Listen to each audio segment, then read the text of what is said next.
दैनिक भास्कर ने एक स्टोरी आज रिपोर्ट किया है जो कि है उत्तर प्रदेश के ग्रेटर नोएडा से और फार्मर फैमिली से है।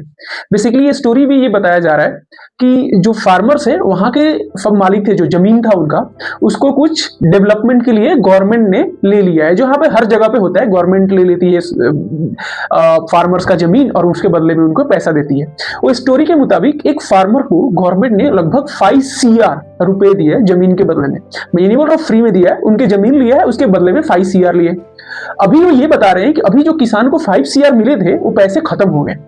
थोड़ा देर के लिए सोचिए कि अगर वही 5 करोड़ रुपया उन्होंने इन्वेस्ट कर दिया होता किसी भी म्यूचुअल फंड में जिसकी रिटर्न हम 12% मान लेते हैं, वो 12% अगर एवरी ईयर, एवरी मंथ अगर वो 4 लाख निकालते और 30 साल के लिए वो पैसे को वैसे ही छोड़ देते, हर महीने 4-4 लाख रुपया 300 साल तक निकालते रहो, लगभग 14 से 15 करोड़ आप निकाल चुके होंगे और फिर भी आपका 38 करोड़ रुपया वो 5 करोड़ बन चुका होता। ये पावर है आपको फाइनेंशियल लिटरेसी की। अगर फाइनेंशियली आप इलिटरेट हो, आपको नहीं पता कि पैसे काम कैसे करते हैं, उसको काम पे लगाना कैसे है, तो मैं आपको बता रहा हूं कितना भी पैसा आ जाए, कितना भी आपके पास 100 करोड़ भी आ जाए, एक दिन खत्म होना तय है। तो इसीलिए हमें फाइनेंशियली समझना बहुत जरूरी है। अब हम किसानों की हालत जब मैं देखता हूं ना तो मुझे बहुत परेशानी होती है, क्योंकि मैं भी उसी बैकग्राउंड से आता हूं और उसी फैमिली से आता हूं। क्योंकि ऐसा नहीं है कि हमारे पास चीजें नहीं है, किसान के पास हर चीज है, लेकिन अब दुनिया बदल रहा है और जब दुनिया बदल रहा है तो उनको उस हिसाब से सोचना पड़ेगा और वैसे भी उनको बिजनेस जैसा सोचना पड़ेगा। और अगर नहीं सोचेंगे तो सेम हालत में रहेंगे। हमारे इंडिया की मैं बोल रहा हूं 70-80% आबादी है कि उनको अपना पता ही नहीं है। मुझे भी अभी से 2 साल पहले अगर पूछते कि फाइनेंस क्या होता है, मुझे 1 रुपया नहीं पता था, उसमें से 1% भी नहीं पता था।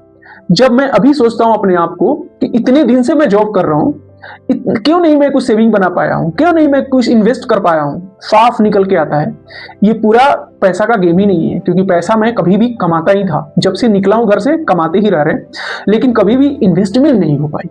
और क्यों नहीं हो पाई? और कुछ कुछ ना पढ़े लिखे घर के बच्चे आते थे, वो हमें बताते थे कि देख 20% सेविंग करो, 10% आपका इधर होना चाहिए इन्वेस्टमेंट, 20-10% इधर होना चाहिए, बाकी 80% आप खर्च करो। लेकिन हमें ना उनकी बातें कभी समझ में नहीं आई, क्योंकि हमारे घर में कभी ये सब बात हुआ ही नहीं, किसी ने किया ही नहीं, तो हमें पता ही नहीं इन्वेस्टमेंट क्या होता है। तो इन्वेस्टमेंट क्या होता है, कैसे होता है, ये जानना बहुत जरूरी है। और सबसे बड़ी चीज जो लोगों को लगता है कि यार मेरे पास पैसा होगा तब मैं करूंगा, भैया कुछ नहीं है। जितना पैसा कमा रहे हो ना, छोटा सा इन्वेस्टमेंट करना स्टार्ट करो। जैसे 500 रुपीज से इन्वेस्ट करना स्टार्ट कर दो। ये तो नहीं बोलोगे ना कि 500 भी आपके पास नहीं है, क्योंकि एवरी मंथ आप फोन रिचार्ज तो 500 के आसपास कर ही लेते हो, या फिर बहुत सारे ऐसी काम कर लेते हो जो कि उससे ज्यादा है। तो ये चीज जैसे जैसे मुझे समझ में आ रहा है, वैसे वैसे मैंने वीडियो बनाने का भी मकसद भी यही है कि लोगों को थोड़ा बता सकूं कि यार हम लोगों को समझना पड़ेगा, तभी जिंदगी बदलेगी। नहीं तो फिर हम वैसे ही बन जाएंगे जैसे हम अपने जनरेशनल देखते आ रहे हैं। चलिए, ऐसे ऐसे मैं वीडियो बनाता रहता हूँ। आपको मजा आ रहा है तो आप लाइक कर सकते हो, सब्सक्राइब कर सकते हो। फिर एक नए वीडियो में मिलूंगा अलग टॉपिक के साथ। Thank you.